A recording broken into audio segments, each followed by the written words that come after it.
Welcome to the Truman Charities Podcast, a community of caring. I am Jamie Truman, your host. I'm one of the co-founders of Truman Charities. Our organization has raised over $1 million for several different charities as we share our message of helping others and paying it forward. We plan to continue to educate our audience on the culture of giving. On this podcast, I will interview fellow charity founders, volunteers, sponsors, and other people in the community who will share their stories. You will hear and be inspired by their selflessness and passion for helping others. Welcome to another episode of A Community of Caring, the Truman Charities Podcast. Today, my guest has served as the Chief Executive Officer of the Center for Nonprofit Advancement since 2008, Glen O'Gilvie. Glen, how are you? I'm doing well. Thank you for having me, Jamie. Oh my gosh, thank you. You are so busy. You have so much going on. So you being able to take, 30 minutes to chat with us is a big deal. So I really appreciate it. I appreciate that. Before we talk about the center, I want to know a little bit about you. So can you tell us kind of your story, your background, and why you decided to get into the nonprofit world? Sure. Thank you for asking that question. So I am a New Yorker, born to parents from Jamaica and the West Indies. I grew up on Staten Island in New York and lived in not the best community at the onset of my childhood, but was able to sort of connect with schools outside of my community, people outside of my community that really helped shape my character in addition to what my parents provided. I went to Virginia State University for undergraduate study, and it was at Virginia State University where I met my wife, Heidi Ogilvie. I met my wife there, and I also realized that I was passionate about helping people and communities in need by taking a first job at a group home for court-involved youth. And it was at that position that I realized how successful I could be by instilling the values that my parents instilled in me while growing up in those young people to help them reach their academic and personal goals. After that particular group home, I relocated here to Washington, D.C., where I began working at the Robert F. Kennedy Memorial. Great opportunity, a local director, rose to a national coordinator, Los Angeles and San Francisco, and then a position in philanthropy for the first time at what was then called the Community Foundation for the National Capital Region, which now takes on a new name. From there to my first executive directorship at Earth Conservation Corps, where I really got a chance to bring all of the skill sets I'd developed over the years in education together, and then to the Center for Nonprofit Advancement in 2008. Oh my gosh, you are very impressive, Glen. That's nice of you to say. Can you just tell us a little bit about the Center for Nonprofit Advancement? Yeah, so the Center is an association that has been operating since 1979. It was started by nonprofits who realized it was time for an association, and the need was there to serve each organization in 4 key ways. 1, a central place where we could build capacity, attend professional development, certificate programs, really develop our individual positions, ultimately increasing the capacity of our entire organizations. A central place to meet each other where collaborations could be sparked, where organizations could share best practices, support one another, and work together. Advocacy, an entity that could speak with one voice on behalf of the full sector. And then finally, a place where we could leverage our resources for high quality goods and services at a price point where that no one organization could accomplish on its own. And that's how we met through our partnership with the Capital Group. They provide our health benefits for all nonprofits, medical, dental, vision, and life insurance collectively, which is at a price point that no one organization could accomplish on its own through that process. So in addition to that, there's HR, there's outsourced financial management support. All of those things are provided to organizations located and serving in Prince George's and Montgomery counties in Maryland, all throughout the District of Columbia and all throughout the Commonwealth of Virginia. And there are over 800 nonprofits in our network right now today. Oh, wow. 800 nonprofits. Now, is it a specific nonprofit that you guys are helping, or is it all different kinds of nonprofits? Yeah, so the majority of the nonprofits in our network are human service organizations, services including food and shelter. The smallest representation, but still a large group, are organizations focused in the arts. They're all different budget sizes, small, medium, and large organizations, but the majority have budgets at approximately $3 million. 1 to 3 to be exact. And as you could see or glean, the challenges are at all different places based on where organizations are in their life cycle. An organization that's been around for 100 years is a different set of issues than one that's been around for 5. And we are grateful that we're able to meet them all where they are and help them move the needle toward greater success, scale, and achieving their mission and outcomes. I was just thinking that you joined in 2008, and that obviously was not the best year for everyone. What was that like? It was incredibly challenging. I actually joined 1 month before the recession hit hardest for nonprofits. And when the recession hit in August of 2008, like I say, hardest for nonprofits, the phones were ringing, emails were coming in, and people were showing up simultaneously, sharing that they'd lost 50, 60, 75% of their revenues and didn't know what to do. Our response was swift. It was direct in that we helped people to reduce cost on things like financial management, to collaborate and share costs on directors, because we had to reduce costs while ramping up effectiveness. Because so many new people were challenged in areas that only nonprofits could support. First-time homeless individuals, folks needing food, et cetera. But it was a really challenging period, but it also brought people together. Organizations were collaborating. Philanthropy was shoulder to shoulder with us at the center, and we were able to solve those problems and bring people through. Wow, because I was just thinking, Glenn, so you start in 2008, and so you have to do a big shift and be very inventive then. And you have to do the same during COVID. You've been through 2 kind of big transitions, and you guys have found some positivity through both and kind of changing it up and making it work for everyone. So that's fantastic. Now, are there any nonprofits that come to mind to you that have really benefited from the center? Interesting. So great question. And I always think about, how do I pick just one? And what will the response? I know, it's a tough question. What would the response be? What I will tell you is we have now been very successful serving organizations that are considered to be small, organizations that have been underserved, have received the smallest amounts of revenues from philanthropy in the past. And that is a growth area for us. It's been organizations led by and serving people of color. A number of reports have come out recently to sort of really highlight and identify that. But that's where we've been digging in our heels to make sure that those organizations, just like all organizations, which are so critical, can make it through things like a pandemic without having to close their doors, by being more prepared and more able to continue in service. Yes, I have talked to so many founders of different organizations over the past year, and the pandemic has put a very big strain on their fundraising opportunities and other areas of their organizations. So you're absolutely right on that, because I have heard that over and over again. So the center is something that could really help those organizations. And I want to kind of know, so say I'm a nonprofit. Mm-hmm. And I'm possibly interested in becoming part of your center. What do you think would be some of the top reasons why it's so beneficial for me to join? Sure. Well, hopefully, if you're a nonprofit, you heard about us through a lot of the different ways that we reach out to organizations. Social media, we're on all platforms. We have an electronic update that goes out once monthly, a magazine. We share lots of tips and strategies for folks who are not members. So there are things that you will get that are beneficial before even considering joining.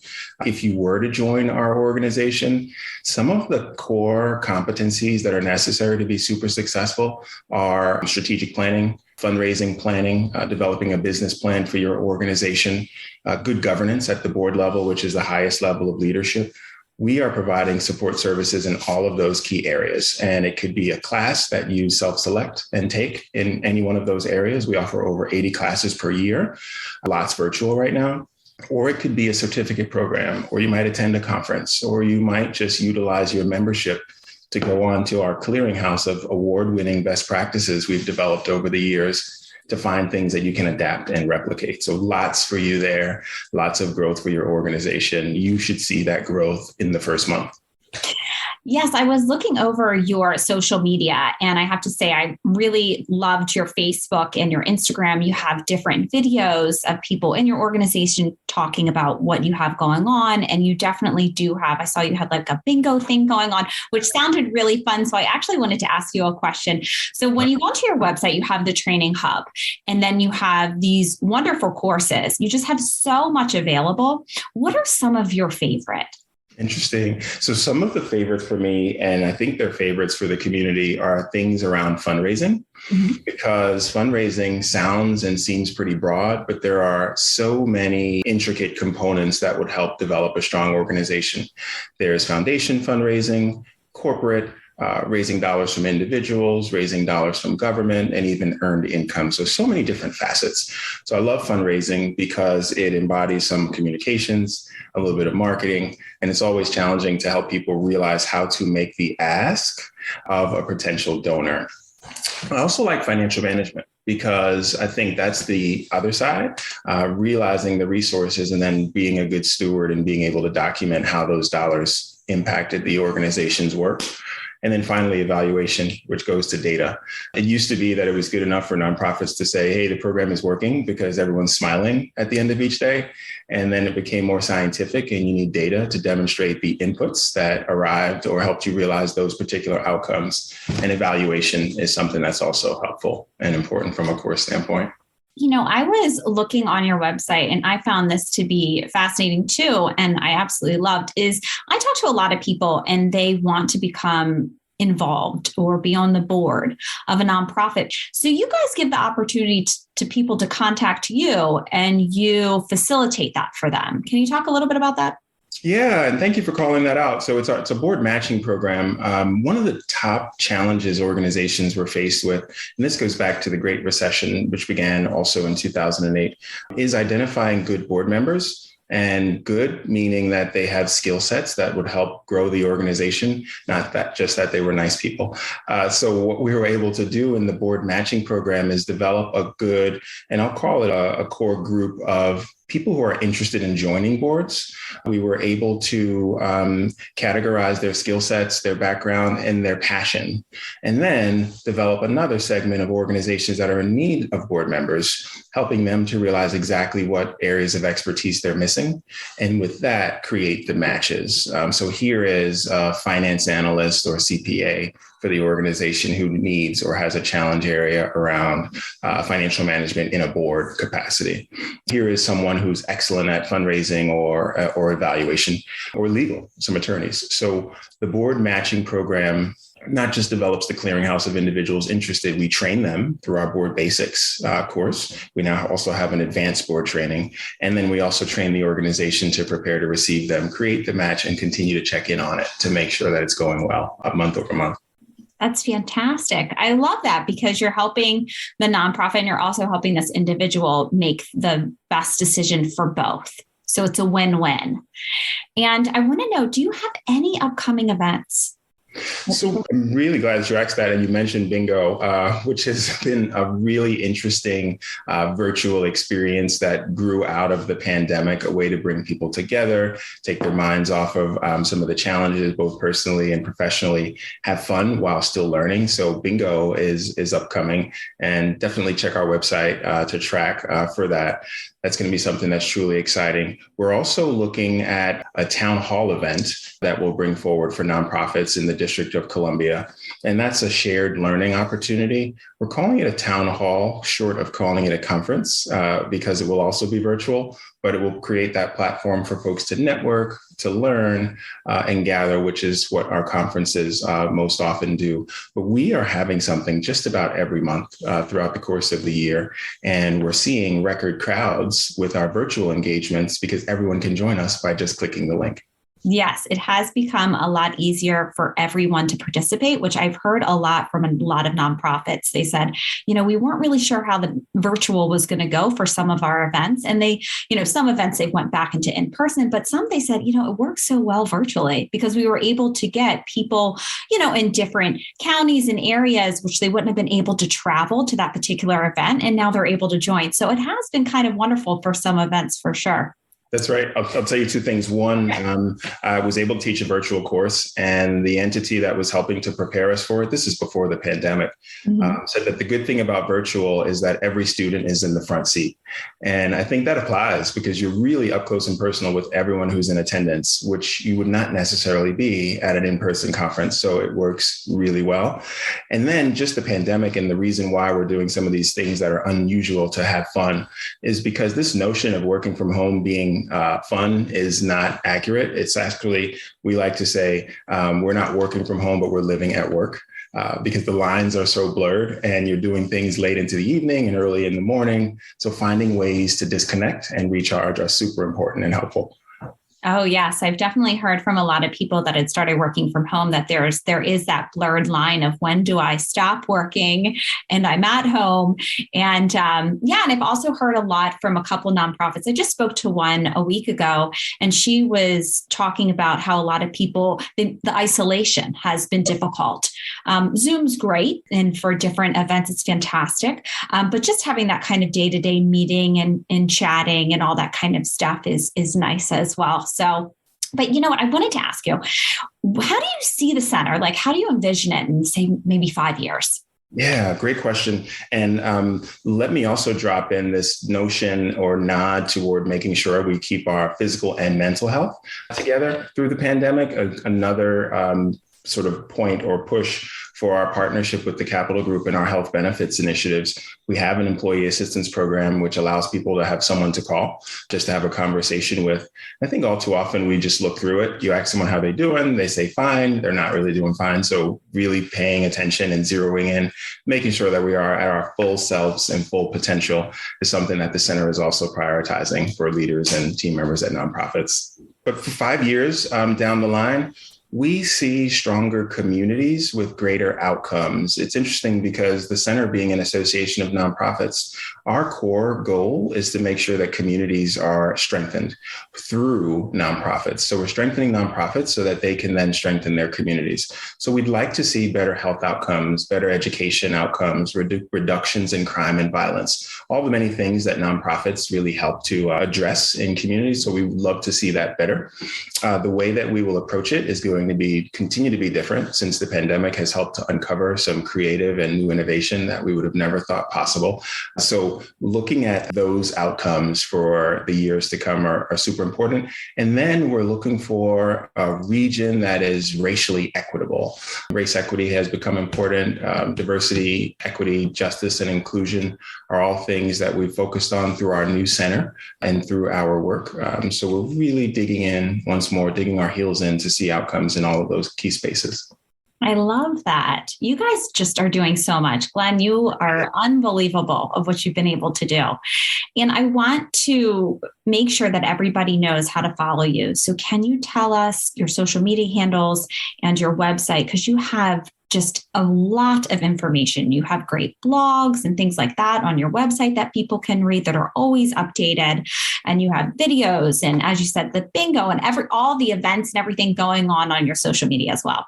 Yeah. So let me say it's not me, it's our team. It's our board of directors, which is amazing. Our team members at the center, which are absolutely phenomenal. They are the engine behind the scenes. I'm in there with them, and we're all sort of with our sleeves rolled up, addressing the issues, and the issues continue to change and evolve just as much as our solutions do. But on all social media platforms, we are at Center Nonprof, NONPROF. So shortened, and we're on all platforms. Our website is nonprofitadvancement.org. So that's nonprofitadvancement.org. And from social media, you can link back to our website and vice versa. We'd love for folks to sign up to receive regular updates from us. That'll keep you pinged and posted for all the good things that are happening. And we're just so excited. It's taken 14 years, my leadership at the center, over 42 years, which is the center's existence, for us to hit our stride and find a rhythm. Now we know we've been tested with so many crisis situations. We're ready to meet organizations where they are and to respond to whatever comes our way. And Glen, I want to know, before I let you go, is there anything that we haven't covered that you would want people to know?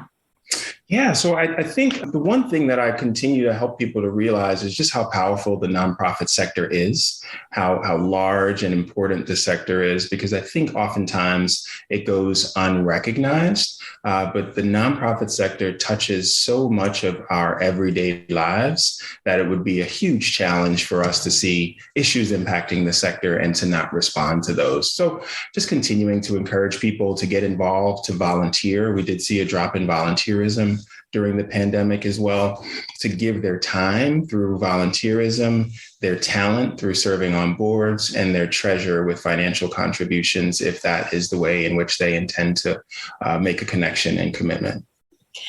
I can't let you leave. You were talking and I said, oh my gosh, I completely forgot to ask you this. But say I'm listening to this and I'm a nonprofit. How do I join? How do I become part of your center? Sure. We can join by way of our website. Joining is not the only way to receive services. Anyone can take a course, attend a conference, town hall, etc. But on our website, you'll be able to see directly how to join the center, to see our annual dues, which are on a sliding scale and very modest, and also to reach me or others on our team if you need our help to talk you through it. We don't want there to be any barrier to any nonprofit's success.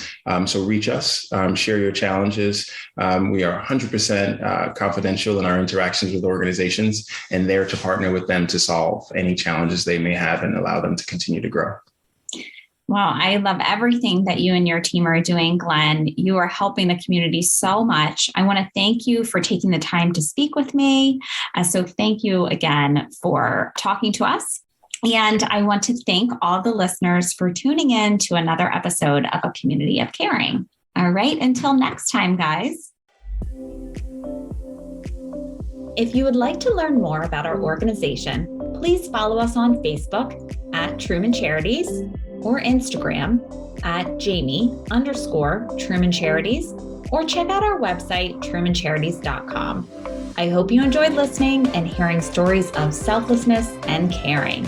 Thank you so much, and I will see you next time.